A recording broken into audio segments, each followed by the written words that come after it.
পরে আসেন বেগম খালেদা জিয়া।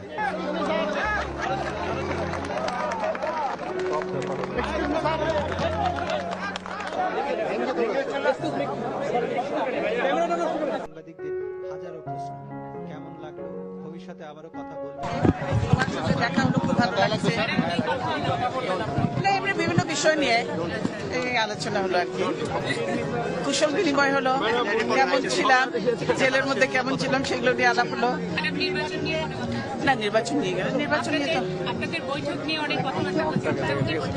দেখুন আমি তো বলে দিয়েছি বৈঠকে বসতে আমার কোনো আপত্তি নেই। কেমন আছেন? ভালো আছি। আমরা যে দুজন পাশাপাশি ছিলাম কিন্তু কারো মুখ দেখতে দেয় নাই। এখানে শুধু মানে গ্লাস না, ওই যে ঝাড়কা দিয়েও বন্ধ করে দেওয়া হয়েছিল। আমি যে বিল্ডিং এ ছিলাম ওখান থেকে খাবার রান্না হতো জেলখানার, এবং ওনার বাড়িতে সবসময় পাঠানো হতো।